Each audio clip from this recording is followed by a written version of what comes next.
İngiltere'nin kırsal kesimindeki şirin Longbourn köyünden önemli bir haber yayıldı. Uzun süredir boş duran büyük malikane Netherfield Park, sonunda İngiltere'nin kuzeyinden gelen zengin bir genç olan Bay Bingley'e kiralanmıştı. Longbourn'da hava, yaz fırtınasının ilk kıvılcımı gibi heyecanla çatırdıyordu. Dedikodular evden eve dolaşıyor. Yemyeşil bahçelerde esen ılık rüzgarla taşınıyordu. Mütevazı ama büyüleyici Bennet'ların evi, bu dedikodu ve tahmin kasırgasının tam ortasındaydı. İçeride, misafir odasının duvarları heyecandan titreşiyordu. Sinirleri kopacak gibi gergin olan Bayan Bennet, odada bir aşağı bir yukarı yürüyordu. Her dönüşünde etekleri havalanıyor. Hızlı düşüncelerine ritim katıyordu. "Bay Bennet," diye seslendi. Sesi telaşla yükseliyordu. "Hemen Bay Bingley ziyaret etmelisiniz. Kızlarımızı düşünün." Bay Bennet en sevdiği koltuğuna kurulmuş, gazetesine bakıyordu. Karısının çılgın enerjisinin tam tersine, gözleri keyifle parlıyordu. "Peki bunu neden yapmak zorundayım, canım?" diye sordu. Sesi karısının heyecan girdabında sakin bir liman gibiydi. "Beni çileden çıkarmaktan zevk alıyorsun," diye homurdandı Bayan Bennet, yanakları al al olmuştu.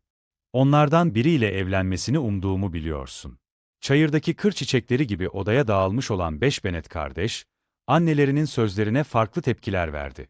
En büyükleri ve en güzelleri Jane usulca kızardı. Nazik doğası ağırbaşlı gülümsemesinde belirgindi. Zekası ve esprileriyle tanınan ikinci büyük Elizabeth, babasıyla göz göze geldi ve gülümsemesini bastırdı. Aralarında sessiz bir anlaşma geçti. Mary her zamanki ciddiyetiyle vaaz kitabından başını kaldırmıyor. Sayfaları çevirirken hafifçe hışırdatıyordu.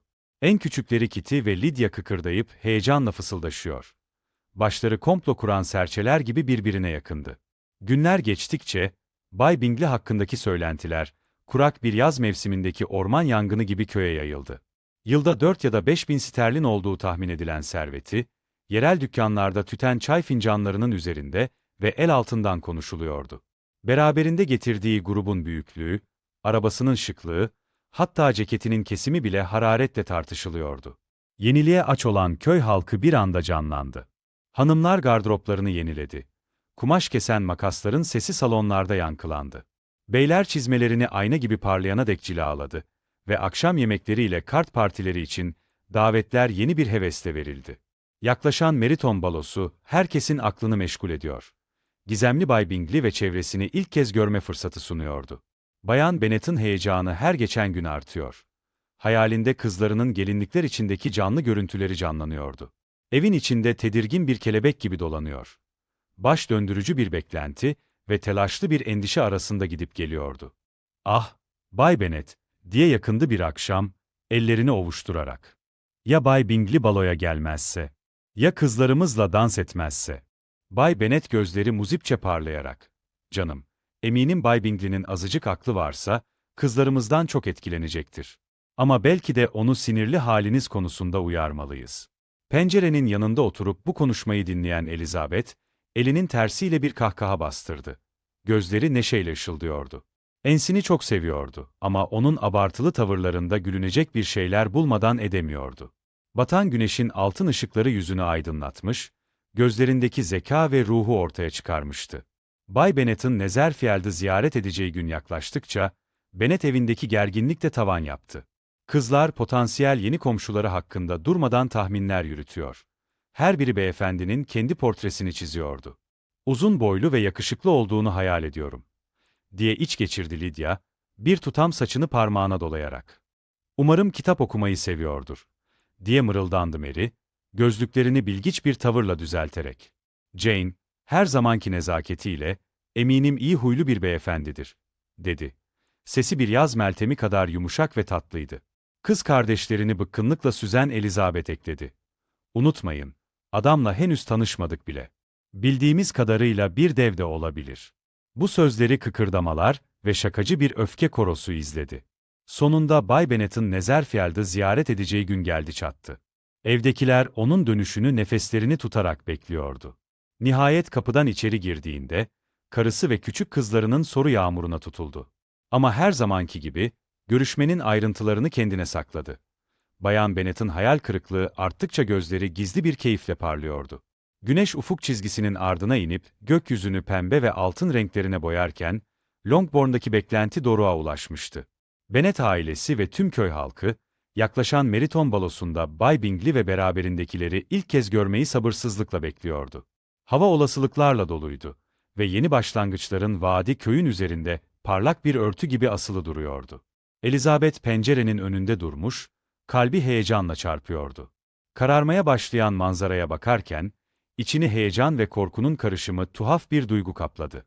Tanıdık tarlaların ve çitlerin ötesinde, balo salonunun büyük salonunda, hayatını sonsuza dek değiştirecek bir sahnenin kurulmak üzere olduğunu henüz bilmiyordu. Toplantı salonunun büyük salonu, adeta canlı bir varlık gibi beklentiyle titriyordu. İpek elbiselerin hışırtısı henüz açığa çıkmamış sırların fısıltılarını andırırken, heyecanlı seslerin alçak uğultusu bir coşku senfonisi yaratıyordu. Süslü apliklerdeki titrek mum ışığı, meraklı yüzlere oynak gölgeler düşürüyordu. Müziğin ilk notaları duyulduğunda, tüm gözler kapıya çevrildi. Bay Bingley ve arkadaşları görkemli bir şekilde içeri girerken, zaman adeta yavaşladı. Altın sarısı saçları mum ışığında parıldayan genç adam, gençliğin tüm cazibesini yansıtıyordu. Yaz güneşi kadar sıcak ve davetkar gülümsemesi salondakileri hemen büyülemişti. Yılda 5.000 sterlin kazandığı söylentisi, cazibesini daha da artırmıştı ve birçok genç kız, o geçerken yüreğinin hızla çarptığını hissetti. Bingley neşeyle kalabalığın arasında dolaşıyor. İçten sıcaklığı ve coşkusu herkese yayılıyordu. Yanındaki kız kardeşleri Caroline Bingley ve Bayan Hurst ise tam bir tezat oluşturuyordu. Gösterişli kıyafetleri ve kibirli tavırları, kendilerini ne kadar önemsediklerini ele veriyordu. Caroline'ın kocası Bay Hurst ise çoktan sıkılmış bir halde onları takip ediyor. Gözleri sık sık içki masasına kayıyordu. Ancak asıl dikkati çeken, Bay Darcy'nin uzun boylu, esrarengiz silüetiydi. Bir panter zarafetiyle hareket ediyor. Her adımını özenle atıyordu. Keskin yüz hatları soğuk bir kayıtsızlık maskesine bürünmüştü. Bu maske etrafındakilerin ilgisini daha da çekiyordu. Fısıltılar kalabalığın arasında yayılıyor. Onun muazzam servetine dair hikayeler anlatılıyordu. Yılda 10.000 sterlin, diyorlardı. Birçok umutlu bakış onun salonda ilerleyişini izledi. Gözlerde zenginlik ve statü hayalleri dans ediyordu.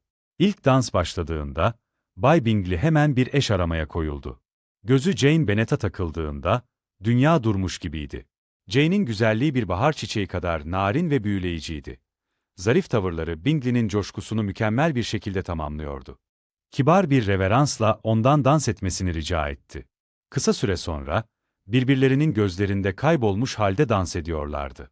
Onlar döndükçe salon silikleşiyor gibiydi ve herkes, parlak bir geleceğin müjdecisi olan bir kıvılcımın tutuştuğunu görebiliyordu. Arkadaşının coşkusunun aksine, Bay Darcy salonun bir köşesinde duruyordu. Gururlu tavrı, kendisine yönelen umut dolu bakışlara karşı adeta bir kale gibiydi. Yüzünde zar zor gizlediği bir küçümseme ifadesi vardı. Tüm dans tekliflerini geri çevirdi. Duruşu sert ve itici görünüyordu. Jane'le ikinci dansını tamamlayıp sevinçten kıpkırmızı kesilen Bingley, Elizabeth Bennet'i eş olarak önerdiğinde bile Darcy'nin cevabı soğuk oldu. "İdare eder biri ama beni etkileyecek kadar güzel değil," dedi. Sesi kış ayazı kadar soğuktu. Bu sözler salonda yankılanarak Elizabeth'e fiziksel bir darbe gibi çarptı. Genellikle zeka ve neşeyle parlayan kara gözleri öfkeyle tutuştu. Adamın onu bu şekilde reddetmesi canını yakmıştı ve içinde bir kararlılık dalgasının kabardığını hissetti. Zenginliği ya da mevkii ne olursa olsun, kibirli Bay Darcy hakkında kötü düşünmeye kararlıydı. Gece ilerledikçe, Bennet kardeşler baloyu kendilerine has şekillerde yaşadılar. Jane adeta bulutların üzerinde yürüyor. Hassas kalbi Bay Bingley'nin ilgisiyle büyüleniyordu. Dans pistinde her dönüşünde yanakları daha da pembeleşiyor. Gülümsemesi daha da parlıyordu. Elizabeth ise komşularının zaaflarına gülmekle, Bay Darcy'nin kibirli tavırlarına sinirlenmek arasında gidip geliyordu. Keskin zekası, gururundaki yarayı sararken bile, gecenin olaylarında bolca malzeme buluyordu. Her zamanki gibi ciddi olan Mary kenarda durmuş, parmakları piyano tuşlarını özlemle arıyordu. Boş bir eğlence olarak gördüğü bu ortamda, daha entelektüel bir sohbetin hasretini çekiyordu. Ailenin en küçükleri Kitty ve Lydia ise, bahçedeki kelebekler misali bir subaydan diğerine koşturuyorlardı. Kıkırdamaları müziğin üzerinde yükseliyor. Etraflarındakilerin hem hoşgörülü gülümsemelerine, hem de kaş çatmalarına neden oluyordu. Yüzü heyecandan ve belki de biraz fazla şaraptan kızarmış olan Bayan Bennet, Jane'in başarısı karşısında sevincini gizleyemiyordu. Sesi bir boru gibi salonda yankılanıyor. Bingley'nin büyük kızına gösterdiği ilgiden duyduğu memnuniyeti ilan ediyordu. "Jane'imin nasıl seçildiğini gördünüz mü?" diye haykırıyordu etrafındakilere. "Yıl bitmeden düğün yapacağımıza eminim." Elizabeth, çevresindekilerin kalkmış kaşlarını ve gizlemeye çalıştıkları sırıtışlarını fark edince, utancın sıcaklığının ensesine kadar yayıldığını hissederek irkildi. Ensini susturmak, bu kadar açık bir çöpçatanlık karşısında biraz olsun saygınlığını korumak istiyordu.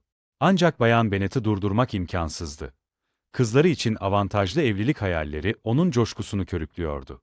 Son dansın son notaları da kaybolunca, kalabalık dağılmaya başladı. Bennet ailesi, her biri gecenin olaylarıyla ilgili kendi düşüncelerine dalmış halde şallarını ve çantalarını topladı. Jane'in gözleri sessiz bir mutlulukla parlarken, Elizabeth'in kaşları, Bay Darcy'nin küçümseyici tavrını hatırladıkça çatılıyordu. Genç kızlar heyecanla dans ettikleri subaylar hakkında konuşuyor. Şimdiden bir sonraki daveti planlıyorlardı. Eve dönüş yolculuğu Bayan Bennet'in Bay Bingley'e övgüler yağdırması ve onun Jane'e olan bariz ilgisinden bahsetmesiyle geçti. Kocasının düşünceli sessizliğiyle tam bir tezat oluşturan memnuniyet dolu iç çekişleri gece havasını dolduruyordu. Bay Bennet onu eğlenerek dinliyor. Karısının abartılı tavırları karşısında gözleri bastırılmış bir neşeyle parlıyordu. Longbourn göründüğünde havada hissedilir bir değişim duygusu vardı. Jane'in Bay Bingley ile olası evliliği daha parlak bir gelecek vaat ederken, kibirli Bay Darcy'ye karşı duyulan genel hoşnutsuzluk yüzeyin altında kaynıyordu. Zihni hala gecenin olaylarıyla meşgul olan Elizabeth, arabanın penceresinden dışarı, tanıdık manzaraya baktı. Bu ilk izlenimlerin önümüzdeki aylarda, hayatının gidişatını nasıl şekillendireceğini bilmiyordu. Arabadan indiklerinde gece havası birden farklı geldi. Sanki olasılıklarla ve gelecek olayların vaadiyle doluydu. Elizabeth Longbourn'un eşiğinde duraksadı. Omurgasından aşağı, gecenin serinliğiyle hiç ilgisi olmayan bir ürperti aktı. Depremden önceki ilk sarsıntılar gibi bir şeyler değişiyor, dönüşüyordu. Hava, Bayan Bennet'in beklentisinin ağırlığını yansıtan bir nemle dolmuştu ve Elizabeth hayatlarının geri dönülmez bir şekilde değişmek üzere olduğu hissinden kurtulamıyordu. Hava nem yüklüydü. Tıpkı Bayan Bennet'in beklentileri gibi. Jane yola çıktığında, kara bulutlar gökyüzünü kaplamış, yaklaşan fırtınayı haber veriyordu. Bayan Bennet burnunu serin cama dayadı. Nefesi camı buğulandırırken, kızının giderek küçülen silüetini izledi. Yağmur önce hafiften, sonra gittikçe şiddetlenerek yağmaya başladı. Kısa sürede kırlar sırılsıklam oldu. Tanıdık manzara gri ve yeşil tonlarında bir sulu boyaya dönüştü. Bayan Bennet'in dudakları memnuniyetle kıvrılırken, kaşları endişeyle çatıldı.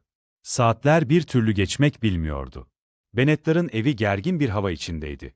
Herkes bir yandan kapıya bakarken, bir yandan da oyalanacak bir şeyler arıyordu.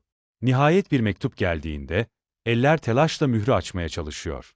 Gözler satırları adeta yutuyordu. Haberler Bayan Bennet'in umduğu gibiydi.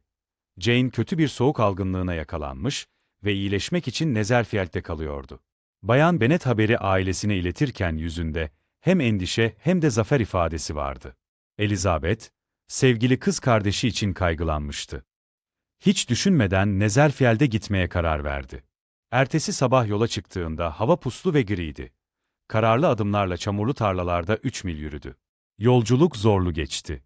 Her adımda çamura batıyor. Eteği giderek ağırlaşıyordu. Rüzgar, sanki doğa onu engellemeye çalışıyormuş gibi, saçlarını ve giysilerini savuruyordu. Ama Elizabeth yılmadan ilerledi. Kız kardeşinin sağlığı onun için en önemlisiydi.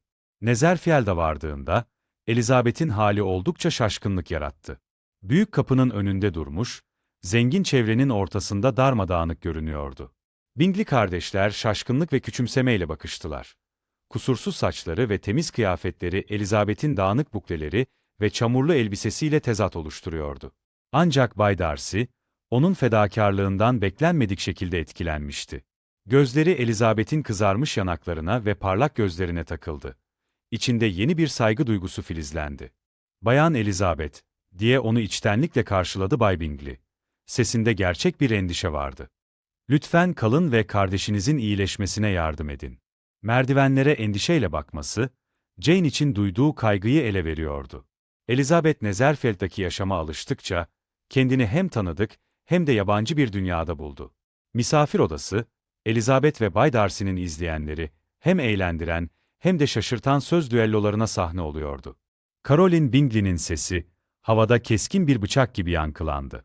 "Merak ediyorum, Bayan Eliza," dedi gözlerini kısarak. "Hertfordshire'da böyle yürüyüşler yapmaya sık sık fırsat buluyor musunuz?"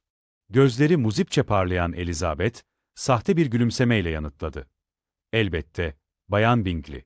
İnsan zihnini ve bedenini canlı tutmanın yollarını bulmalı. Değil mi?"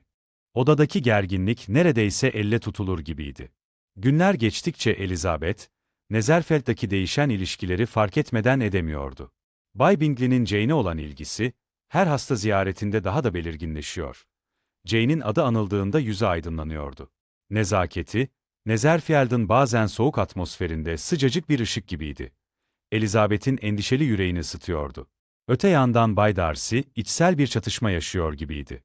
Bakışları sık sık Elizabeth'e kayıyor. Yüzünde hayranlık ve çelişki karışımı bir ifade beliriyordu. Konuşmaları karmaşık bir dans gibiydi. Her adım özenle atılıyor. Her sözcük derin anlamlar taşıyordu. Netherfield'daki hava, söylenmemiş gerilimler ve filizlenen duygularla yoğunlaşmıştı. Elizabeth bu yeni sosyal çevrenin karmaşıklığı karşısında hem büyülenmiş hem de rahatsız olmuştu. Bingley kardeşlerin, ailesinin mütevazı durumunu üstü kapalı bir şekilde küçümsediklerini, sözlerinin içtikleri kristal kadehler kadar keskin olduğunu gözlemledi. Yine de, tüm bu sosyal oyunların arasında, gerçek bağların kurulduğu anlar da yaşandı. Jane'in hastalığı, rahatsız edici olsa da, daha derin ilişkilerin oluşmasına vesile olmuştu. Jane iyileştikçe, Bay Bingley'nin sık ziyaretleri aralarındaki bağı güçlendirmiş, onun nazik tavırları ve içten ilgisi sadece Jane'i değil, Elizabeth'i de etkilemişti. Netherfield'da uzun süre kalmak, ilişkileri derinleştiren ve gerçek kişilikleri ortaya çıkaran bir süreç oldu. Elizabeth'in zekası ve canlı ruhu, Caroline Bingley'nin açık hoşnutsuzluğuna rağmen Darcy'yi hem kışkırtıyor hem de büyülüyordu. Ortam, fırtına öncesi sessizlik gibi olasılıklarla doluydu. Jane'in sağlığı düzelip, eve dönüş konuşulurken Netherfield'a bir mektup geldi. Ensin'in el yazısını tanıyan Elizabeth'in gözleri fal taşı gibi açıldı. Titreyen elleriyle mührü açtı ve içeriği okurken kalbi hızla çarpmaya başladı. Longbourn'a bir misafir gelmişti. Varlığı hayatlarının hassas dengesini altüst edecek biri. Elizabeth, Bay Collins'in gelişinin ne anlama geleceğini düşünürken, bu yeni oyuncunun Netherfield'da başlayan karmaşık ilişkiler ağına nasıl dahil olacağını merak ediyordu. Kibirli bir din adamı olan Bay Collins, Longbourn'a ziyarete gelmiştir. Bennet kız kardeşlerin mirastan mahrum kalmasına neden olan entail nedeniyle, mirasa konacak kuzen olarak, kafasında net bir amaçla gelmiştir. Salonda toplanan Bennet ailesinin yüzüne keskin bir sonbahar havası çarptı. Nefesleri küçük buhar bulutları halinde görünüyordu. Beklenti, pencerelere yapışan sis gibi odayı doldurmuştu. Şöminedeki ateşin çıtırtısı, hepsini saran soğuğu gidermekte yetersiz kalıyordu. Kapı gıcırdayarak açıldı ve Bay Collins içeri girdi. Cübbesi her abartılı hareketinde hışırdıyordu. Kız kardeşler birbirlerine göz attılar. Kuzenlerini gördüklerinde gözleri fal taşı gibi açıldı. Kısa boylu, tıknaz bir adamdı ve küçük, boncuk gözleri bir kız kardeşten diğerine kayıyor. Onları panayırdaki değerli ineklermiş gibi süzüyordu. "Sevgili kuzenlerim," diye söze başladı. Sesinde yapmacık bir tatlılık vardı. "Size saygıdeğer hamim Lady Catherine de Bourgh'un hayır duasıyla geldim." Sustu. Belli ki beklediği huşu dolu tepki gelmemişti. Sessizlik rahatsız edici bir şekilde uzadı. Sadece şömine saatinin tik takları duyuluyordu. Bay Collins, Lady Catherine'in cömertliğinden ve kendi öneminden dem vururken, Elizabeth'in içinde bir huzursuzluk büyüdü. Bu, ayakkabısının içindeki küçük ama görmezden gelinmesi imkansız bir çakıl taşı gibiydi. Jane'le göz göze geldi ve ablasının her zamanki sakin yüzündeki hafif çatık kaşları fark etti. Evlilik konularında usta bir kukla oynatıcısı olan Bayan Bennet duruma hemen el koydu. "Ah, Bay Collins," diye mırıldandı. Yelpazesi sinirli bir kuş gibi çırpınıyordu. "Sevgili Jane'imiz yakında nişanlanacak. Ama Elizabeth. Elizabeth iyi bir eş olur." Elizabeth'in kalbi göğsünden fırlayacakmış gibi çarpmaya başladı. Kendini Bay Collins'in yeni hedefi olarak buldu. Adamın bakışları avını kollayan bir yırtıcı gibi ona kilitlenmişti. Bir ürperme geçirdi ve zoraki bir gülümseme takındı. Sonraki günlerde Bay Collins, kendini giderek daha da gülünç duruma düşürdü. Centilmenlik çabaları yeni doğmuş bir tay kadar beceriksizdi. Hareketleri sakardı ve coşkusu yersizdi. Elizabeth'in peşini bırakmadı. Varlığı piknikte aniden bastıran sağanak yağmur kadar rahatsız ediciydi. Soğuk bir öğleden sonra Elizabeth bahçeye sığınmış, geç açan güllerin kokusu havada asılı dururken, Bay Collins onu köşeye sıkıştırdı. Sırtını yaşlı bir meşe ağacının sert gövdesine dayadığında, kendini avcılar tarafından kıstırılmış bir tilki gibi hissetti. "Sevgili kuzenim," diye söze başladı. Göğsü gururla kabarmıştı. "Sana evlenme teklif etmeye geldim." Elizabeth'in başı döndü. Bahçe etrafında dönüyor. Renkler bulanıklaşıyordu. Bay Collins evliliğin gerekliliği hakkında uzun bir nutuk çekerken Elizabeth donup kaldı. Adamın sözleri üzerine çöken istenmeyen bir ilgi sağanağı gibiydi. Onu üşütmüş ve bunaltmıştı. Adam nihayet sustu ve Elizabeth fırsatı yakaladı. "Bay Collins," dedi. İçindeki fırtınaya rağmen sesi sakindi. "Teklifinizin değerini anlıyorum. Ama kabul edemem. Biz birbirimize uygun değiliz." Bay Collins şaşkınlıkla gözlerini kırpıştırdı. Yüzünde anlamsız bir ifade belirdi. "Ama mutlaka şaka yapıyorsunuz," diye kekeledi. Soğukkanlılığı çatırdıyordu. Elizabeth kararlılıkla dimdik durdu. Arkasındaki meşe ağacı kadar sarsılmazdı. "Emin olun efendim. Gayet ciddiyim. Teklifinizi kabul edemem." Elizabeth'in reddettiği haberi Longbourn'da yıldırım hızıyla yayıldı. Bayan Bennet'in çığlıkları koridorlarda yankılanıyor. Güvenli bir gelecek hayalleri sabah sisi gibi dağılıyordu. Ancak Bay Bennet kızının kararını destekledi. Ve onun sessiz desteği Elizabeth'in gergin sinirlerine iyi geldi. Elizabeth'in reddini hala kavrayamayan Bay Collins, ısrarcı bir sinek gibi evin etrafında dolanmaya devam etti. Bu olay Longbourn'un üzerinde kara bir bulut gibi asılı kaldı. Kadınların aşktan çok güvenlik için evlenmeleri yönündeki toplumsal baskıyı gözler önüne serdi. Yine de Elizabeth kararlılığını korudu. Sadece derin bir sevgi için evlenme azmi karanlıkta parlayan bir ışık gibiydi. Güneş batarken Longbourn'un arazisine uzun gölgeler düşerken, Elizabeth yatak odasının penceresinde duruyordu. Verdiği kararın ağırlığı omuzlarına çökmüştü ama kendine sadık kaldığı için gururluydu. Ancak, yeni bir endişe içini kemirmeye başladı. Uzakta, arkasında toz bulutu bırakarak, hızla yaklaşan bir atlı gördü. Bir şeyler ters gitmişti. Bu habercinin, hayatını bir kez daha alt üst edecek haberler getirdiğini bilmiyordu. Keskin bir sonbahar rüzgarı, Longbourn'u çevreleyen ağaçların arasından ıslık çalarak, Netherfield grubunun ayrılışının acı haberini getirdi. Bir zamanlar neşe dolu olan Bennet'ların evi şimdi sessizliğe bürünmüştü. Sanki duvarlar, ailenin hayal kırıklığını içine çekmişti. Hava, söylenmemiş sözler ve yıkılmış umutlarla ağırlaşmıştı. Jane pencere kenarında oturmuş, yüzündeki sakin ifadenin altında gizlenen duygu fırtınasını zor bela saklıyordu. Narin parmakları soğuk camda görünmez desenler çiziyor. Dışarıda savrulan yaprakların karmaşık dansını yansıtıyordu. Genelde sıcacık bakan gözleri şimdi uzak, hüzünlü bir ışıltıyla dolmuştu. Sanki ufukta kaybolan arabaları arıyordu. Caroline Bingley'den gelen mektup, Jane'in moralini hiç yükseltmedi. Okudukça, güneşten mahrum kalmış bir çiçek gibi omuzları çöküyordu. Kağıt ellerinde hafifçe titriyor. İçindeki karmaşayı ele veriyordu. "Kış için geri dönmeyi düşünmüyorlar," dedi Jane kısık bir sesle, fısıltıdan biraz yüksek. Duraksadı, yutkundu ve devam etti. "Dahası da var. Görünüşe göre Bay Darcy ve kız kardeşi Corsana. Aralarında bir yakınlaşma olabilir." Kız kardeşini dikkatle izleyen Elizabeth, koruyucu bir öfke dalgasına kapıldı. Kafese kapatılmış bir kaplan gibi, hızlı ve tedirgin adımlarla odayı arşınladı. Döşeme tahtaları ayaklarının altında gıcırdıyor. Çalkantılı düşüncelerine uyumsuz bir ezgi eşlik ediyordu. Bingley kardeşlerin parmağı olduğuna, daha da kötüsü Bay Darcy'nin bu işte rol oynadığına dair şüphelerle dolu zihni, "Bu iş kumpas kokuyor," diye mırıldandı. Haber evde yangın gibi yayıldı ve her aile ferdi kendine has tepkisini gösterdi. Bayan Bennet'in çığlıkları koridorlarda yankılandı. Feryadı büyük kızının sessiz üzüntüsüyle tam bir tezat oluşturuyordu. "Ne acımasız bir kader oyunu," diye haykırarak abartılı bir şekilde koltuğa yığıldı. "Jane'imiz için böylesine ümit vaat eden bir kısmeti kaçırmak." Çalışma odasına kapanmış olan Bay Bennet, Bu kargaşaya sadece kaşlarını kaldırmakla yetindi. Kapıyı açtığında odadan eski kitapların ve pipo tütününün kokusu yayılıyor. Kuru yorumu havayı kesiyordu. Sanırım bir şekilde idare edeceğiz. Sözleri ailesinin gerilmiş sinirlerini yatıştırmak için pek bir işe yaramadı. En küçük Bennet kardeşler Kitty ve Lydia bir köşede toplanmış, hayal kırıklığı ve heyecan karışımı fısıldaşıyorlardı. Lydia, Netherfield'de artık görkemli balolar yok diye sızlanırken, Kitty başını sallayarak onayladı. İkisi de olası maceraların ve flörtlerin kaybına yanıyordu. Bir zamanlar evin değişmez bir parçası olan kıkırdamaları, şimdi kasvetli havada tuhaf kaçıyordu. Günler geçtikçe Netherfield grubunun yokluğu çevrede bir boşluk yarattı.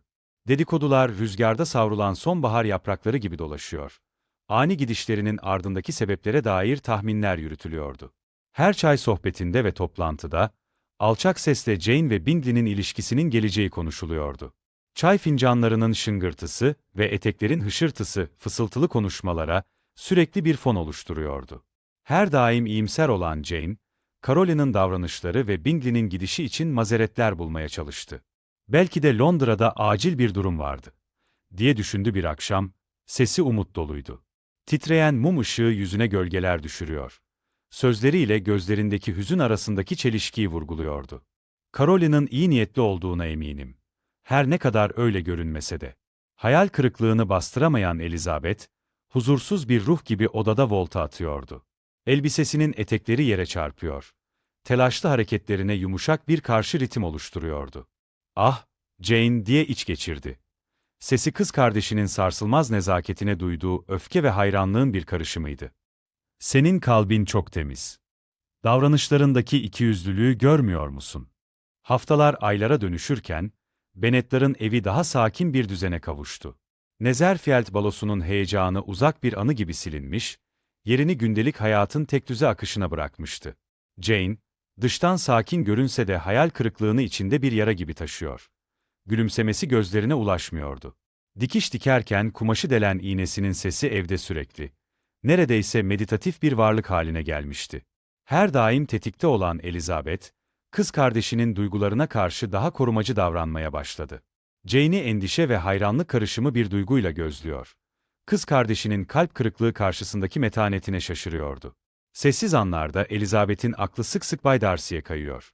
Ona duyduğu kızgınlık kalbinin etrafında dikenli bir sarmaşık gibi büyüyordu. Ocaktaki ateşin çıtırtısı onun için kaynayan öfkesini yansıtıyor gibiydi. Jane hayal kırıklığını sessizce içine atarken, Elizabeth giderek daha dikkatli davranmaya başladı. Günler kısaldı ve havadaki soğukluk derinleşerek, bir zamanlar sıcak olan umutların soğumasını yansıttı. Kış yaklaşırken, Meryton'da beklenmedik bir heyecan dalgası yayılmaya başladı. Bir milis alayının yakında geleceği söylentisi Longbourn'a ulaşmış ve küçük Bennet kardeşleri durgunluklarından silkelemişti. Lydia ve Kitty'nin gözleri yeni bir ilgiyle parlıyor. Konuşmaları gün geçtikçe daha da canlanıyordu. Jane bile kasabaya yeni yüzlerin gelme ihtimali karşısında biraz neşelenmişe benziyordu. Ruh halindeki bu değişimi gözlemleyen Elizabeth, rahatlama ve endişenin bir karışımını hissetti. Bir akşam pencereden dışarı bakıp güneşin son ışıklarının gökyüzünü turuncu ve pembe tonlarına boyamasını izlerken, bu yeni gelişmenin hem fırsat hem de zorluk getireceği hissinden kurtulamıyordu.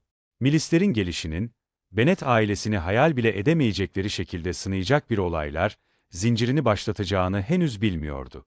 Meryton'a bir milis alayının gelişi, kasabada büyük bir heyecan yarattı. Genç Bennet kardeşler için bu, yeni sosyal fırsatlar ve macera vaat eden bir fırtına gibiydi. Kırmızı üniformalı askerler sokakları doldururken, hava beklentiyle doluydu. Parlak düğmeleri güneşte ışıldıyordu. Kitty ve Lydia Bennet sevinçten yerlerinde duramıyor. Kasaba meydanında gezerken ellerini ağızlarına götürüp kıkırdayarak fısıldaşıyorlardı. Üniformalı kalabalığın arasında bir adam dikkat çekiyordu. Cork Wickham, rahat gülümsemesi ve ışıl ışıl gözleriyle gittiği her yerde ilgi odağı oluyordu. Elizabeth Bennet kendini ona doğru çekilirken buldu. Onun sıcakkanlı tavırları, daha önce tanıştığı soğuk Bay Darcy'nin tam tersiydi. Yerel bir toplantıda, neşeli hava birden buz kesti. Elizabeth, Wickham ve Darcy'nin odanın karşı tarafında göz göze gelmelerini merakla izledi. Aralarındaki gerilim, güneşli bir günde aniden beliren kara bulutlar gibiydi. Darcy'nin çenesi kasıldı. Bakışları sertleşti. Wickham'ın gülümsemesi ise kısa bir duraksamadan sonra eski haline döndü. Daha sonra, kalabalıktan uzak, sakin bir köşede Wickham Elizabeth'e içini döktü. Sesi kısık ve hüzünlüydü. Geçmişte yaşadığı haksızlıklardan bahsetti. "Bay Darcy," dedi gözleri nemli. "Bana büyük bir haksızlık yaptı. Babası bana parlak bir gelecek vaat etmişti. Ama Darcy kıskançlık ve kibir yüzünden bunu elimden aldı." Elizabeth onu dinlerken yüreği sızladı. Wickham'ın anlattıkları, Darcy hakkındaki olumsuz düşüncelerini öyle destekliyordu ki, bunun doğruluğunu sorgulamayı aklına bile getirmedi. Büyülenmişti adeta, Wickham'ı kusursuz biri olarak görüyor. Karakterindeki ya da hikayesindeki olası eksiklikleri fark edemiyordu. Bu arada Elizabeth'in dünyası hiç beklemediği bir haberle sarsılacaktı. Sevgili arkadaşı Charlotte Lucas, 27 yaşında ve evde kalma korkusuyla, Elizabeth'i şoke eden bir karar aldı. "Lizzie," dedi Charlotte, sesi kararlı ama gözlerinde bir endişe kırıntısı vardı. "Bay Collins'in evlenme teklifini kabul ettim." Elizabeth sanki ayaklarının altından yer kaymış gibi hissetti. "Ama Charlotte," diye haykırdı. Sesi şaşkınlık ve dehşet doluydu. "Bay Collins'le evlenmeyi istemezsin herhalde. Ya aşk, ya arkadaşlık." Charlotte'un cevabı hem yürek burkan hem de mantıklıydı. "Canım Lizzie," dedi. "Gözlerini Elizabeth'inkilerden ayırmadan, romantik biri olmadığımı biliyorsun. Ben sadece huzurlu bir yuva istiyorum ve Bay Collins'in kişiliğini, çevresini ve hayattaki konumunu düşünürsek, onunla mutlu olma şansımın, evliliğe adım atan çoğu insanınki kadar yüksek olduğuna inanıyorum." Elizabeth arkadaşının tercihini, kendi evlilik idealleriyle bağdaştıramıyordu. Sanki Charlotte'la aniden farklı diller konuşmaya başlamışlar. Hayata ve aşka bakışları bir ormandaki iki ayrı patika gibi birbirinden uzaklaşmıştı. Charlotte'un nişan haberi, toplumda bir orman yangını gibi yayıldı ve çeşitli tepkilere yol açtı. Hiçbiri, haberi kendine hakaret sayarcasına karşılayan Bayan Bennet kadar abartılı değildi. "Ah, Bay Bennet," diye feryat etti, mendilini telaşla sallayarak. Kendi kızlarımızdan biri olabilecekken, Charlotte Lucas'ın, Hunsford'un hanımefendisi olacağını düşünmek. Hem de sırf Elizabeth onu istemedi diye. Bay Collins nişanını kutlamak için kısa süreliğine Longbourn'a döndü. Tavırları zafer sarhoşluğu ve dalkavukluğun garip bir karışımıydı. Bir tavus kuşu gibi kasıla kasıla yürüyor. Göğsü gururla kabarıyor. Bir yandan da Lady Catherine de Bourgh'a sanki oradaymış gibi saygılarını sunuyordu. Bu çalkantılı günlerde Wickham, Elizabeth'in sosyal çevresinde parlak bir yıldız gibiydi. Onun varlığı soğuk bir günde sıcacık bir şömine gibiydi. Rahatlığı ve neşesiyle insanları kendine çekiyordu. Elizabeth onun cazibesine karşı özellikle hassastı. Yanında olduğunda kalbi hızlanıyordu. Ancak, servet ve para işlerinin değişken rüzgarları, çok geçmeden Wickham'ın ilgisini başka yöne çevirdi. Yeni miras kalan Bayan King, aniden Wickham'ın gözdesi olmuştu. Elizabeth bu gelişmeyi üzüntüyle izledi. Ama bu acının beklediği kadar derin olmadığını fark edince şaşırdı. Wickham sanki kısa bir süre için avucuna konan ve sonra uçup giden güzel bir kelebek gibiydi. Seyretmesi hoş ama sonuçta geçiciydi. Günler geçtikçe Elizabeth kendini, ayaklarının altından kayan bir sosyal zeminde yürürken buldu. Gençliğinin basit kesinlikleri, yerini aşk ve gerçekçiliğin sık sık çatıştığı yetişkin hayatının karmaşık gerçeklerine bırakıyordu. Etrafındakilerin geleceklerini şekillendirecek kararlar almasını izlerken, bir yandan da kendi kalbinin onu nereye sürükleyeceğini merak ediyordu. Kış yerini bahara bırakırken, Elizabeth onu yeni bir maceraya sürükleyecek bir davet aldı. Teyzesi ve eniştesi Gardiner, yeni evlenen Charlotte'u ziyaret edebileceği Hunsford'a bir gezi önerdi. Bavulunu hazırlarken, aklı onu nelerin beklediğine dair düşüncelerle doluydu. Bu yolculuğun onu kendi önyargılarıyla yüzleşmeye, aşk ve karakter hakkında bildiğini sandığı her şeyi sorgulamaya götüreceğini henüz bilmiyordu. Elizabeth Bennet, Hunsford'a doğru yola çıkarken içi içine sığmıyordu. Yeni evli arkadaşı Charlotte ve eşi Bay Collins'i ziyaret etmek için sabırsızlanıyordu. Araba, engebeli köy yolunda sarsılarak ilerlerken, Elizabeth pencereden dışarıyı seyrediyordu. Göz alabildiğine uzanan yemyeşil tepeler, otlayan koyunlar ve ara sıra görünen saz damlı evlerle dolu manzara onu büyüledi. Bahar çiçeklerinin taze kokusu, nemli toprağın rayihasıyla harmanlanmıştı. Yol ilerledikçe Elizabeth'in aklı Charlotte'un yeni hayatına kaydı. Longbourn'un cıvıl cıvıl ortamından ne kadar farklı olmalıydı. Pratik arkadaşının bir papaz evinin sessiz koridorlarında dolaştığını, Günlerini kilise işleri ve Bay Collins'in sohbetiyle geçirdiğini hayal etti. Charlotte'un tercih ettiği yol ile kendi aşk evliliği hayalleri arasındaki uçurum, Elizabeth'in içini burkmaya yetti. Varır varmaz Elizabeth, kendini bir tanışma girdabında buldu. Bay Collins onu bir tanıdıktan diğerine sürüklerken, havada gergin bir elektrik dolaşıyor. Collins'in sesi durmadan çene çalıyordu. Ancak Elizabeth'in asıl tüylerini diken diken eden, Lady Catherine de Bourgh ile tanışması oldu. Lady Catherine, buz gibi bir heykel misali dimdik duruyordu. Delici bakışları Elizabeth'i adeta röntgen çekiyordu. Rosing Park'taki büyük salon birden daralıverdi. Lüks mobilyalar aralarındaki sınıf farkını acımasızca vurguluyordu. Lady Catherine konuştuğunda sesi havayı kesti. "Demek Bayan Elizabeth Bennet sizsiniz," dedi. Sesi küçümsemeyle yüklüydü. "Rosing Park'a davet edilmenin kıymetini bildiğinizi umarım." Elizabeth'in zekası cevap vermek için kıvranıyor. Dilinin ucunda hazır cevap bir yanıt dans ediyordu. Fakat Charlotte'un yalvaran bakışlarını görünce vazgeçti ve sadece kibar bir reverans yaptı. "Elbette leydim. Misafirperverliğiniz için müteşekkirim." Günler geçtikçe Elizabeth, Collins ailesinin hassas dengesini giderek artan bir hayranlıkla izledi. Charlotte yeni hayatında, ev halkının iplerini elinde tutan usta bir kukla oynatıcısı gibi sessiz sedasız iş görüyordu. Her zamanki dal kavuk Bay Collins, Lady Catherine'in adı anıldığında neredeyse iki büklüm oluyor. Aşırı saygısına tanık olmak insanın içini acıtıyordu. Rosing Park, Lady Catherine'in nüfuzunu daima hatırlatan görkemli cephesiyle köye tepeden bakıyordu. Elizabeth kendini sık sık bu zengin salonlarda buluyor. Her ziyareti bir davetten çok ferman gibi algılıyordu. Beklentinin ağırlığı havada asılı duruyor. Yoğunluğu nefes almayı zorlaştırıyordu. Elizabeth tam Hunsford'daki hayata alışmaya başlamışken, kader ona sürpriz yaptı. Bay Darcy ve kuzeni Albay Fitzwilliam'ın gelişi, sakin mahalleyi altüst etti. Darcy'nin gözleri Elizabeth'inkilerle buluştuğu an, hava gerilimle doldu. Aralarında çelişkili duygulardan oluşan bir fırtına koptu. Albay Fitzwilliam, Darcy'nin düşünceli sessizliğinin tam aksine, cana yakın tavırlarıyla hoş bir dikkat dağıtıcı oldu. Elizabeth kendini albayın sohbetine kaptırdı. Edebiyattan müziğe uzanan konuşmaları, Rosings'in bahçelerinde çınlayan kahkahalarla süslendi. Elizabeth'in dünyası böyle bir gezinti sırasında sarsıldı. Albay farkında olmadan, Darcy'nin bir arkadaşının düşüncesizce evlenmesine nasıl engel olduğundan bahsetti. Elizabeth'in yüreği burkuldu. Aklı hemen Jane ve Bingley'e gitti.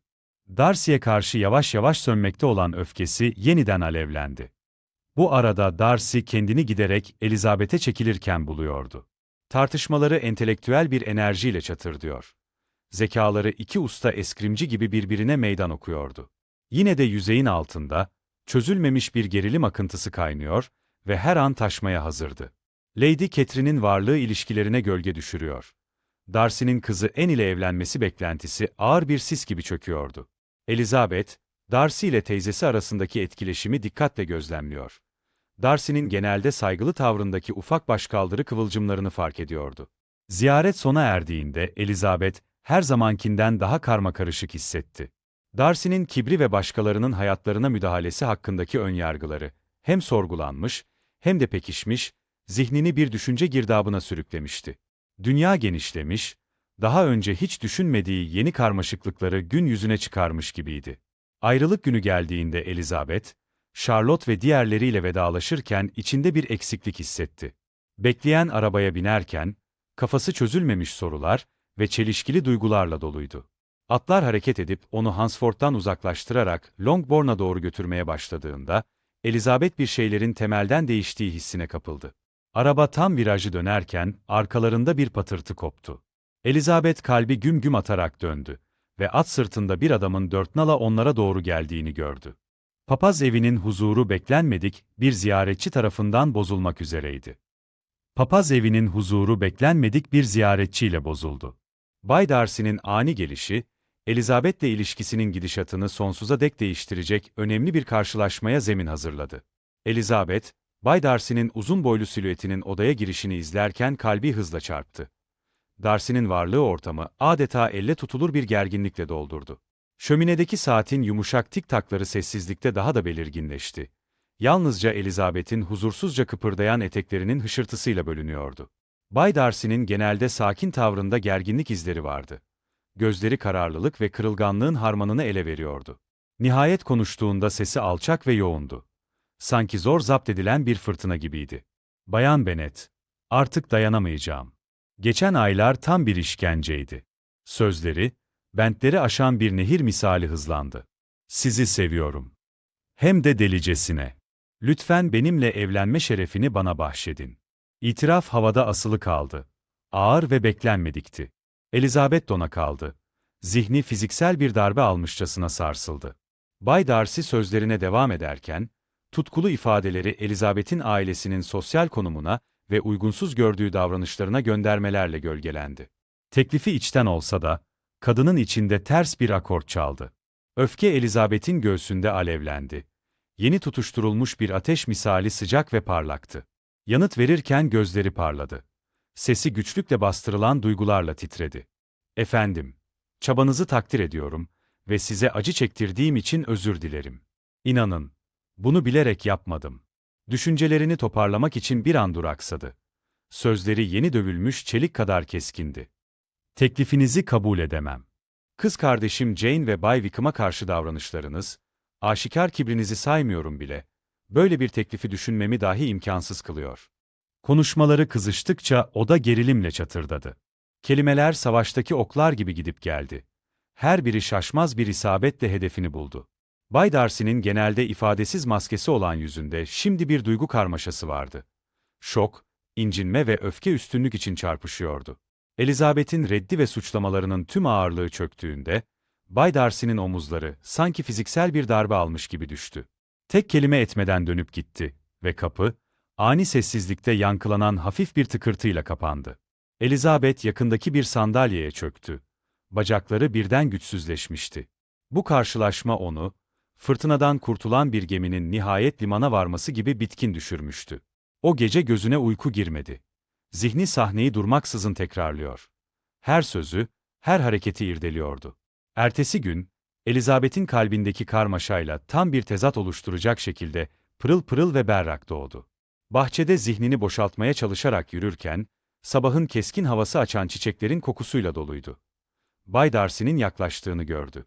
Nefesi kesildi ama Bay Darcy ona yalnızca bir mektup uzatıp arkasını döndü. Yüzünde kontrollü bir acı ifadesi vardı. Elizabeth titreyen ellerle mührü kırdı ve okumaya koyuldu. Mektup adeta bir anahtardı. Sırların kilidini açıyor ve yanlış anlaşılmaları aydınlatıyordu. Bay Darcy, Bay Wickham'la ilgili yaptıklarını açıklıyor. Küçük kız kardeşi Corsana ile kaçma girişimine dair şok edici bir hikaye anlatıyordu. Elizabeth'in tanıdığını sandığı Wickham, gerçeğin dalgaları karşısında bir kum kalesi gibi yıkılmıştı. Jane ve Bay Bingley konusunda Darcy, Jane'in çekingen yapısı nedeniyle, sevgisinin samimiyetsiz olduğuna inanarak bu evliliği engellediğini itiraf etti. Ayrıca ailesinin davranışlarıyla ilgili kaygılarını da dile getirmiş, sözleri rahatsız edici gerçekleri yansıtan bir ayna olmuştu. Mektubu defalarca okurken, Elizabeth ayaklarının altındaki zeminin kaydığını hissetti. Hem Darcy, hem de Wickham hakkında özenle oluşturduğu yargılar sarsılmaya başladı. Birdenbire gözleri açılan kör bir insan gibi, kendi önyargılarını ve aceleci çıkarımlarını apaçık gördü. Utanç ve pişmanlık soğuk bir dalga gibi üzerine çöktü. Çok çabuk hüküm vermiş, inançlarından fazlasıyla emin olmuştu. Şimdi gerçekle yüzleştiğinde, ilk izlenimlerin tehlikesini ve önyargılara saplanmanın aptallığını fark etti. Güneş batmaya başlayıp gökyüzünü pembe ve altın tonlarına boyarken, Elizabeth elinde mektubuyla bir bahçe bankında oturuyordu. Kendini bir yol ayrımında hissediyordu. Önündeki yol belirsizdi ama olasılıklarla doluydu. Bu an, bu mektup her şeyi değiştirmişti. Sadece Darcy ve Wickham'ı değil, kendini anlamasında da bir dönüm noktasıydı. Mektup bir katalizör işlevi görerek, Elizabeth'in algısında derin bir değişime yol açtı. Yeni edindiği içgörülerle boğuşurken, bunun bir yolculuğun sadece başlangıcı olduğunu anladı. Dünyasını henüz hayal edemeyeceği biçimlerde yeniden şekillendirecek bir özyansıtma ve olgunlaşma yolculuğu. Haftalar geçti ve Elizabeth kendini teyzesi ve eniştesi Gardinerlarla birlikte Derbyshire bir gezide buldu. Arabaları yemyeşil kırlarda ilerlerken, Elizabeth'in zihninde Bay Darcy ile ilgili düşünceler dolaşıyordu. Yolculukları beklenmedik bir şekilde değişirken, kaderin müdahale etmek üzere olduğunu bilmiyordu. Araba yavaşladı. Ve Elizabeth, büyük bir malikaneye yaklaştıklarını fark edince yüreği ağzına geldi. Teyzesinin heyecanlı fısıltısı şüphelerini doğruladı. "Bak, Lizzie. İşte Pemberley." Elizabeth, teyzesi ve eniştesi Gardiner'larla Derbyshire'da gezintiye çıkmıştı. Yolculukları, Bay Darcy'nin görkemli malikanesi Pemberley'nin yakınlarına geldiklerinde beklenmedik bir hal aldı. Derbyshire'ın engebeli tepeleri önlerinde uzanıyordu. Yemyeşil tarlalar ve kadim ormanlardan oluşan bir manzara. Hava kır çiçeklerinin ve taze çimenlerin kokusuyla doluydu. Elizabeth'in geride bıraktığı bunaltıcı Londra havasıyla taban tabana zıttı. Arabaları bir tepeyi aşınca Elizabeth'in nefesi kesildi. İşte orada, aşağıdaki vadide, Pemberley duruyordu. "Lizzie, canım," diye seslendi teyzesi, düşüncelerini bölerek. "Pemberley'i gezelim mi?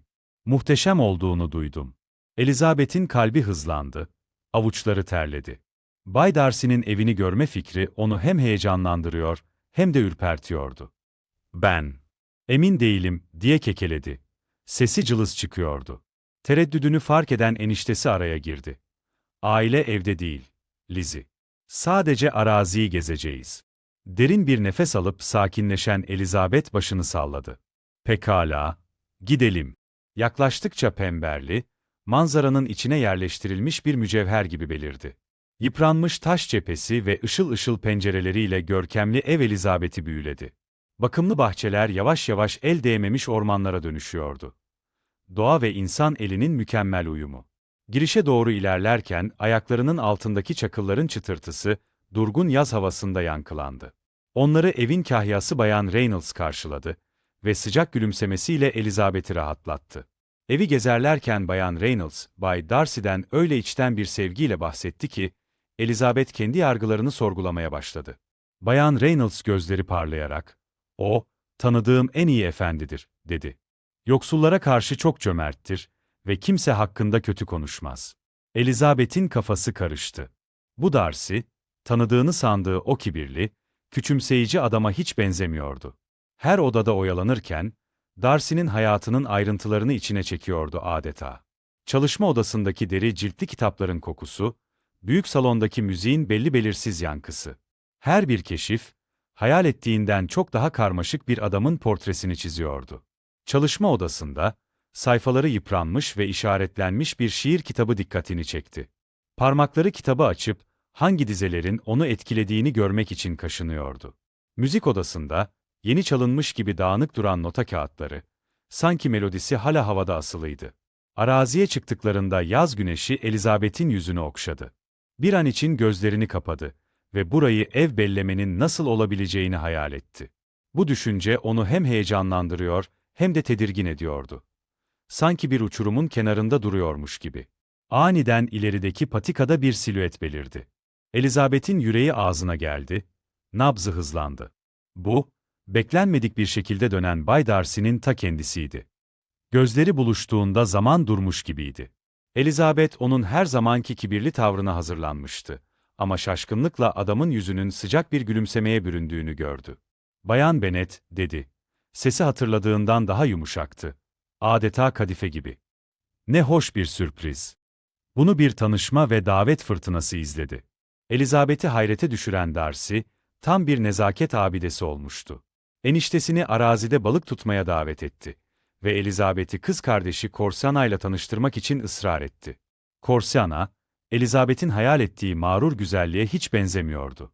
Aksine, ağabeyine açık bir hayranlıkla bakan utangaç, tatlı bir kızdı. Narin yüz hatları ve nazik tavırları Elizabeth'e ürkek ama meraklı bir ceylan yavrusunu anımsattı. Gün ilerledikçe Elizabeth, kendini sürekli şaşkınlık içinde buldu. Darcy'nin, daha düşük sosyal statülerine rağmen teyzesine ve eniştesine gösterdiği nezaket onu derinden etkilemişti. Onun eniştesiyle balık tutma teknikleri üzerine gülüşmesini ve teyzesiyle müzik tartışmasını izledi. Her zamanki çekingenliği bahar karı gibi eriyip gitmişti. Saatler geçtikçe Elizabeth kalbinin yumuşadığını hissetti. Karşısındaki Darcy cömert, nazik ve bir zamanlar küçümsediği gururundan arınmış biriydi. Gülümsediğinde gözlerinin kırışmasını, Corsana'nın şalını taşımasına yardım ederken, ellerindeki zarafeti fark ederek ona göz ucuyla bakarken yakaladı kendini. Güneş batmaya başlayıp, Pemberley'nin üzerine altın bir ışık düşürürken, Elizabeth ayrılmak istemeyerek oyalandı. Bir çiçek bahçesinin kenarında durmuş, düşüncelere dalmış, güllerin tatlı kokusu burnuna dolmuştu. Bayan Bennet. Darcy'nin sesi onu irkiltti. Darcy yanında duruyordu. Yüz ifadesi okunamıyordu ama gözlerinde daha önce hiç fark etmediği bir sıcaklık vardı. Umarım ziyaretinizden memnun kalmışsınızdır. Elizabeth onun bakışlarına karşılık verdi. Kalbi göğsünde güm güm atıyordu. Evet, çok memnun kaldım, dedi usulca. Misafirperverliğiniz için teşekkür ederim. Bir an için ikisi de sustu. Aralarındaki hava söylenmemiş sözler ve olasılıklarla doluydu. Elizabeth değişen duyguları yüzünden kafasının karıştığını ve Darcy hakkındaki düşüncelerinin önemli bir değişim geçirdiğini fark etti. Pemberley'e ve efendisine veda ederken, Elizabeth bir şeylerin kökten değiştiğini biliyordu. Bir zamanlar çok net olan gelecek, şimdi yeni ve heyecan verici olasılıklarla doluydu. Arabaları Pemberley'den uzaklaşırken, Elizabeth'in zihni çelişkili duygulardan oluşan bir kasırgaya dönüşmüştü. Şimdi alacakaranlığın yumuşak ışığıyla yıkanan büyük malikaneye son bir kez baktı. O anda, şimşek gibi bir farkındalık onu çarptı. Bay Darcy'ye karşı olan duyguları değişiyor. Hiç beklemediği bir şeye dönüşüyordu. Ama bu ne anlama geliyordu? Ve daha da önemlisi, bu konuda ne yapacaktı? Elizabeth'in Bay Darcy'ye karşı yeni filizlenen takdiri, narin bir bahar çiçeği gibiydi. Ancak bu hassas duygu, evden gelen şok edici bir haberle bir anda sarsılacaktı. Elizabeth Pemberley'nin bahçelerinde dolaşırken, sabah havası tertemiz ve umut doluydu. Aklından Bay Darcy, onun nezaketi ve kendisine baktığındaki sıcak bakışları geçiyordu. Hafif bir esinti güllerin kokusunu taşıyor. Yeni yeşeren duygularının tatlılığını yansıtıyordu. Aniden, elinde bir mektupla, soluk soluğa kalmış, gözleri fal taşı gibi açılmış bir hizmetçi belirdi. Bayan Bennet, size acil bir haber var. Elizabeth buruşmuş zarfı alırken yüreği güm güm atıyordu. Mührü kırarken parmakları titredi. Kağıt tenine sertçe değdi. Okudukça etrafındaki dünya kararıyor. Kuş cıvıltıları uzak bir yankıya dönüşüyordu. En küçük kız kardeşi Lydia, Cork Wickham ile kaçmıştı. Kelimeler gözlerinin önünde bulanıklaştı. Her biri soğukkanlılığına indirilmiş birer darbe gibiydi. Henüz 16 yaşında ve evcilleşmemiş bir tay kadar asi olan Lydia, kendini bataklık kadar tehlikeli bir karaktere sahip bir adamın kollarına atmıştı. Ailenin zaten pamuk ipliğine bağlı olan itibarı, şimdi yıkılmanın eşiğindeydi. Elizabeth'in zihni altüst olmuştu. Düşünceleri endişe ve pişmanlık girdabına dönüşmüştü. Telaşla odasına gitti. Eşyalarını toplarken elleri titriyordu. Elbiselerinin neşeli desenleri, şimdi onun sıkıntısıyla alay eder gibiydi. Gitmeye hazırlanırken kader araya girdi. Bay Darcy koridorda belirdi. Uzun boyu cilalı zemine gölge düşürüyordu. Gözleri buluştu ve o anda ailesinin içine düştüğü çıkmazın tüm ağırlığı yeniden üzerine çöktü. Bay Darcy diye başladı. Sesi ancak fısıltı halindeydi. Korkarım hemen eve dönmem gerekiyor. Kız kardeşim. Kelimeler boğazında düğümlendi ama Darcy'nin endişeli bakışları onu devam etmeye teşvik etti. Lydia, Bay Wickham'la kaçtı.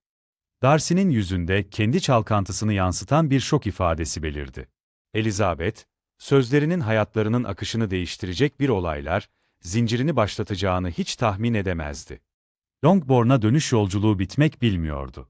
Arabanın tekerleklerinin her dönüşü Elizabeth'in kalp atışlarını hızlandırıyor gibiydi. Bir zamanlar hoş olan kırsal kesim şimdi kasvetli ve uğursuz görünüyordu. Sanki doğanın kendisi onun kötü durumuna üzülüyordu. Elizabeth eve vardığında, evinin bir umutsuzluk tablosuna dönüştüğünü gördü. Longbourn'un genellikle sıcak ve misafirperver havası şimdi yerini karanlık bir atmosfere bırakmıştı. Pencereleri söylenmemiş bir utançla gölgelenmişti. İçeride tam bir kargaşa hüküm sürüyordu. Bayan Bennet'in feryatları, kederli bir hayalet gibi evin içinde yankılanıyordu. Ah, benim zavallı Lydia'cığım. Zavallı sinirlerim. Mahvolduk. Hepimiz mahvolduk. Ensi yatağının üzerinde dramatik bir şekilde uzanmış, alnında nemli bir bez, yüzü solgun ve çizgili yatıyordu. Genellikle kütüphanesinde bir kitap ve alaycı bir espriyle bulunan Bay Bennet'in yokluğu hissediliyordu. Yıpranmış yüzü kararlı bir ifadeyle asi çifti aramak üzere Londra'ya doğru yola çıkmıştı. Onun kuru mizahının yokluğu evde elle tutulur bir boşluk bırakmıştı. Jane, tatlı Jane, kargaşanın ortasında cesurca düzeni sağlamaya çalışıyordu. Genellikle yıpranmış sinirlere merhem olan nazik doğası, şimdi sınırlarına kadar gerilmiş gibiydi. Elizabeth kız kardeşinin odadan odaya geçerek annelerini yatıştırmasını, küçük kız kardeşlerini sakinleştirmesini izlerken, kendi korkuları sakin bir verimlilik maskesinin ardına gizlenmişti. Longbourn'un duvarlarının ötesinde, skandal orman yangını gibi yayıldı. Elizabeth ne zaman köye gitmeye kalkışsa, yargılayıcı bakışların ağırlığını hissediyordu. Fısıltılar onu ısrarcı gölgeler gibi takip ediyor. Her mırıltı zaten yaralı olan gururuna bir hançer gibi saplanıyordu. Bir zamanlar dost olan yüzler şimdi acıma maskeleri takıyor ve ailenin talihsizliği karşısında zar zor gizlenen bir sevinç duyuyorlardı. Kuşatılmış Bennet'ların haberi olmadan Bay Darcy harekete geçmişti. Elizabeth'e duyduğu aşk ve Wickham'ın gerçek yüzünü daha önce ortaya çıkarmadığı için içini kemiren sorumluluk duygusunun güçlü bir karışımıyla ele geçirilmiş bir adam gibi Londra'ya doğru yola çıktı. Genellikle bir fırsat ve heyecan labirenti olan şehrin kalabalık sokakları, şimdi Bennet ailesinin onurunu kurtaracak anahtarı saklayan bir labirent gibi geliyordu. Darcy'nin arayışı onu Londra'nın keyifsiz yeraltı dünyasına, her zamanki kibar çevresinden çok uzak bir dünyaya götürdü. Günler süren amansız takip sonunda meyvesini verdi. Darcy serseri çifti köhne bir pansiyonda buldu. Soyulmuş duvar kağıtları ve küflü hava Lydia'nın hayal ettiği romantik kaçamaktan çok uzaktı. Her zamanki gibi çekici ama gözlerinde hesapçı bir parıltı olan Wickham, Lydia'yı dürüst bir kadın yapmaya hiç niyetli görünmüyordu. Kız da içinde bulunduğu durumun ciddiyetinden habersiz, macerasının heyecanını anlatıp duruyordu. Tecrübeli bir müzakerecinin becerisi ve görevdeki bir adamın kararlılığıyla Darcy karmaşayı çözmeye koyuldu. Para el değiştirdi. Sözler alındı ve tehditler nazikçe örtbas edildi. Sonunda Wickham, Lydia ile evlenmeyi kabul etti. Ama bunu herhangi bir görev ya da sevgi duygusundan çok kendi çıkarları için yapmıştı. Darcy, Elizabeth'in duygularını ve kendi mahremiyetini korumak için zekice bir oyun düzenledi. Bay Gardiner'ın durumu çözdüğü için övgü almasını sağladı. Bu plan Bennet'ların daha fazla utanmasını önlerken, kendisinin de gölgede kalmasını sağlayacaktı. Karar haberi Longbourn'a ulaştığında, fırtına bulutlarını dağıtan bir güneş ışığı gibi oldu. Bayan Bennet'in ağıtları sevinç çığlıklarına dönüştü. İyileşmesi histeri krizine girmesi kadar hızlı oldu. Bay Bennet'in dönüşü ev halkına bir nebze olsun normallik getirmiş, onun kuru zekası yıpranmış sinirlere hoş bir merhem olmuştu. Savurgan çiftin yeni evliler olarak dönüşü, rahatlama ve boyun eğmiş bir kabullenişin karışımıyla karşılandı. Hala büyük aşk hikayesinin romantizmine kendini kaptırmış olan Lydia, neden olduğu kargaşadan habersiz görünüyordu. Kıkırdamaları ve heyecanlı konuşmaları Elizabeth'in sinirlerini zımpara kağıdı gibi gıcırdatıyordu. Wickham ise çekiciliğini koruyordu. Ama onu en iyi tanıyanlar rahat gülümsemesinin altındaki belli belirsiz kızgınlık havasını fark edebiliyorlardı. Longbourn'daki hayat yeni ritmini bulmaya başladığında, Elizabeth Bayan Gardiner'dan bir mektup aldı. Tanıdık el yazısını görünce midesinde bir kıpırtı oldu. Havada asılı duran bir değişim önsezisi. Elizabeth titreyen parmaklarıyla mektubu açtı ve okumaya başladı. Bayan Gardiner'ın sözleri Bay Darcy'nin Lydia'nın ve ailenin itibarının kurtarılmasındaki rolünün gerçek boyutlarını ortaya çıkardıkça, Elizabeth ayaklarının altındaki zeminin kaydığını hissetti. Her cümle, bir zamanlar çok yanlış değerlendirdiği bu adam hakkındaki önyargılarının bir katmanını daha sıyırıp atıyordu. Darcy'nin daha önceki yanlış anlamalarına rağmen ve hiçbir takdir ya da ödül beklentisi olmadan yaptığı bu hareket Elizabeth'i derinden etkiledi. O anda, mektubu göğsüne bastırırken, Elizabeth Bay Darcy'ye karşı olan duygularının derin bir dönüşüm geçirdiğini fark etti. Yeni keşfedilmiş bir takdir olarak başlayan bu duygu, şimdi daha derin, daha zengin ve sonsuz derecede daha karmaşık bir şeye dönüşmüştü. Elizabeth pencerenin kenarında oturmuş, zihni yeni keşfettiği duygularla çalkalanırken, uzaktan gelen bir ses dikkatini çekti. Arabanın tekerlekleri altındaki çakılların çıtırtısı, öğleden sonranın sessizliğini bozdu. Yolda ilerleyen zarif arabayı fark ettiğinde, kalbi yerinden fırlayacak gibi oldu. Bu olabilir miydi? Bay Bingley'nin arabasının tekerlekleri Netherfield Park'a ve onlarla birlikte yeni başlangıçların ve dile getirilmemiş umutların vaadine daha da yaklaşıyordu. Bay Bingley'nin arabası Netherfield Park'ına girerken, tekerleklerin çakıllı yoldaki sesi Meriton kasabasında heyecan dalgaları yarattı. Sonbaharın keskin havası umut fısıltılarını taşıyor. Sevimli beyefendi ile Bennet'ların büyük kızı Jane arasındaki olası birlikteliğin hayallerini canlandırıyordu. Longbourn'daki Bennet evinde büyük bir telaş vardı. Bayan Bennet oradan oraya koşturuyor. Sinirleri yüzünden sürekli yakınırken, bir yandan da heyecanla gevezelik ediyordu. Odadan odaya koşup yastıkları düzeltirken ve çiçek düzenlemelerini ayarlarken, sanki duvarlar onun coşkusuyla titriyordu. Jane, her zamanki sakinliğiyle pencere kenarında oturmuş, parmakları dalgın dalgın mendilindeki ince nakışları izliyordu. Yüzü dingin görünse de, gözlerinde uzun bir yağmurun ardından bulutların arasından sızan güneş ışığı gibi bir umut parıltısı vardı. Derin bir nefes aldı. Bahçeden yeni açan güllerin kokusu içeri doluyordu. Elizabeth olan biteni sevinç ve endişe karışımı duygularla izledi. Kalbi Jane'in mutluluğuyla dolup taşarken, Bay Darcy'nin Bingley'nin dönüşüne etkisi olup olmadığı merakı içini kemiriyordu. Salonda bir aşağı bir yukarı yürüyor. Etekleri halıda hafifçe dalgalanıyor. Aklı sorular ve olasılıklarla doluydu. Günler kısalıp yapraklar sarıya ve kızıla dönerken, Bingley'nin Longbourn ziyaretleri de mevsimler kadar düzenli hale geldi. Jane'e olan ilgisi apaçıktı. Odaya her girdiğinde gözleri ışıl ışıldı. Bay Bennet bile kütüphanedeki inzivasından çıkmış, olgunlaşan elmaların tatlı kokusu gibi havada asılı duran heyecana kapılmıştı. Derken, pencere camlarını buz desenleri süslediği soğuk bir sabah, Bingley Jane'e evlenme teklif etti. Jane'in sevinçle kabul etmesi, bahar güneşinin ilk sıcak dokunuşu gibi kışın soğuğunu kırdı. Çiftin mutluluğu tüm Longbourn'a yayıldı ve en soğuk kalpleri bile ısıttı. Bayan Bennet'in tepkisi patlamaya hazır bir bomba gibiydi. Sevinç çığlıkları evin içinde yankılanıyor. Saçaklardaki kuşları ürkütüyordu.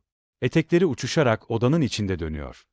Jane'in yeni hayatında sahip olacağı güzel arabaları ve büyük partileri hayal ediyordu. Ancak aile bu mutlu olayın tadını çıkarırken, ufukta kara bulutlar toplanmaya başlamıştı. Elizabeth ile Bay Darcy arasında bir yakınlaşma olduğuna dair söylentiler, Lady Catherine de Bourgh'un kulağına gitmişti. Açık havada çakan bir şimşek gibi Longbourn'a indi. Gelişi bir yaz fırtınası kadar ani ve beklenmedikti. Longbourn'daki misafir odası bir savaş alanına döndü.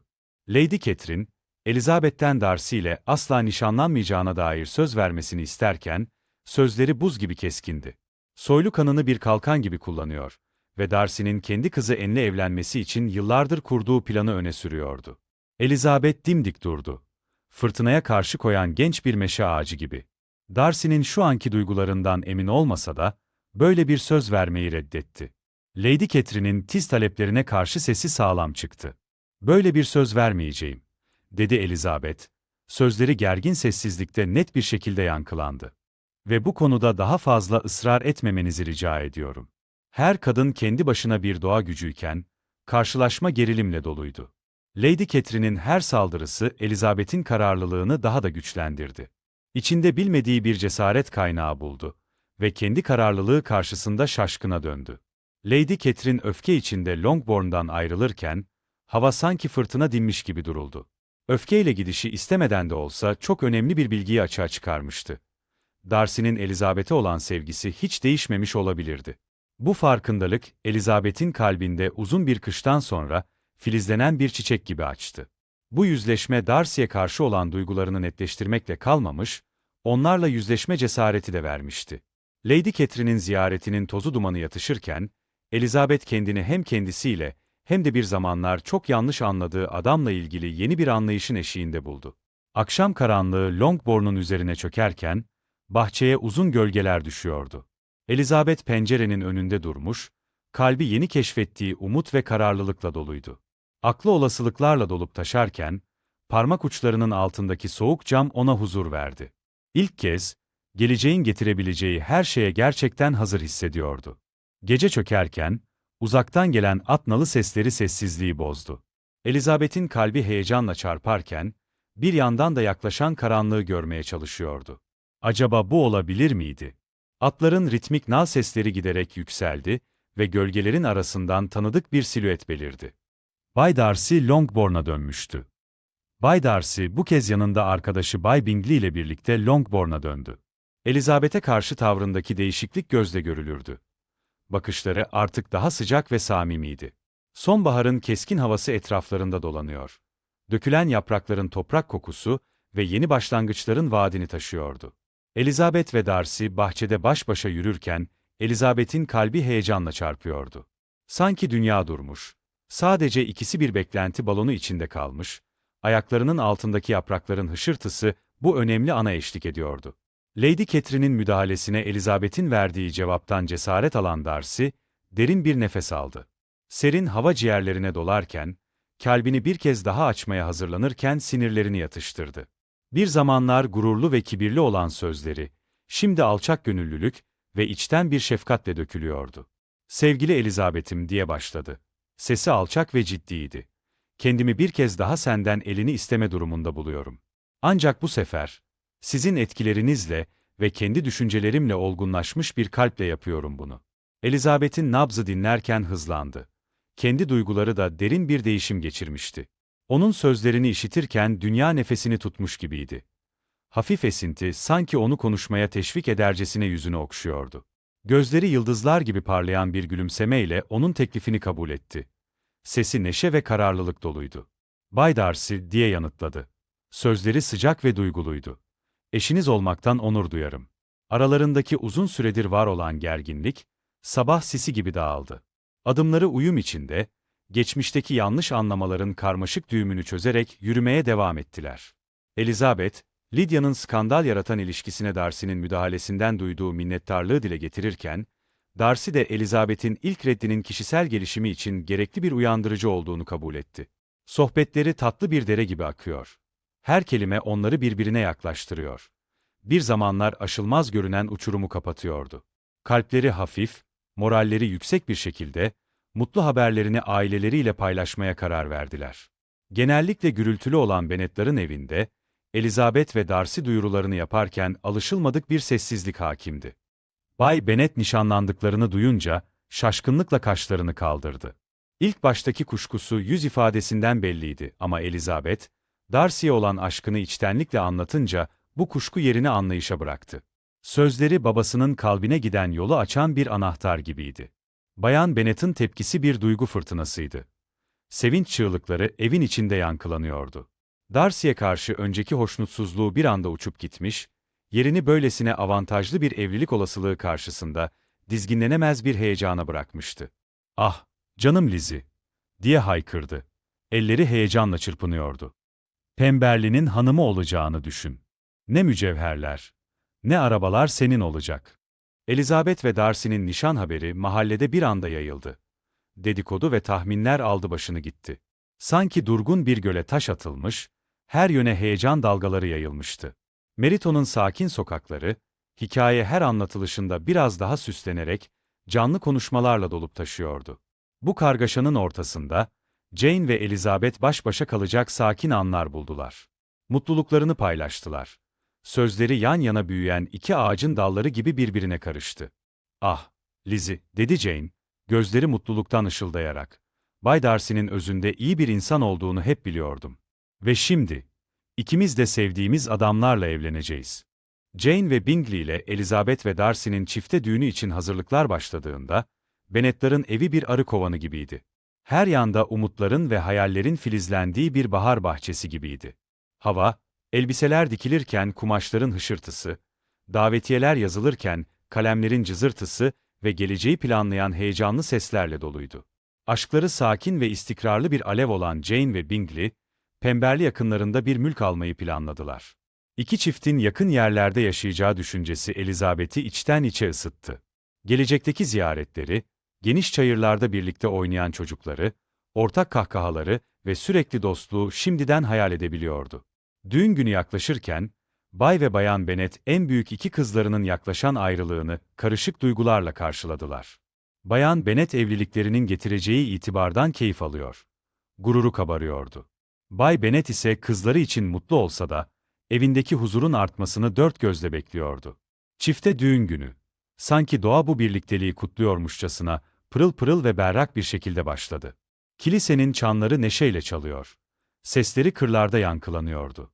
Gelinliğiyle göz kamaştıran Elizabeth, koridorda Darcy'ye doğru yürürken içinde bir bütünlük duygusu hissetti. Darcy'nin sevgi ve hayranlık dolu bakışları, yeminlerini ederken Elizabeth'in gözlerinden hiç ayrılmadı. Yeni evliler çiçek yaprakları ve iyi dilekler eşliğinde kiliseden çıkarken, Elizabeth önlerindeki geleceğe bir an için göz attı. Bu sevgi, Anlayış ve karşılıklı saygı dolu bir gelecekti. Eşit bir ortaklık. Darcy'nin elini sıktı. Karşılığında onun da elini sıktığını hissetti ve önlerinde ne tür zorluklar olursa olsun, bunlarla birlikte baş edeceklerini biliyordu. Böylece araba onları yeni hayatlarına doğru götürürken, Elizabeth arkasına dönüp ailesinin giderek küçülen silüetlerine baktı. Hayatının bir döneminin kapanmakta olduğunu bildiği için, içinde tatlı bir hüzün hissetti.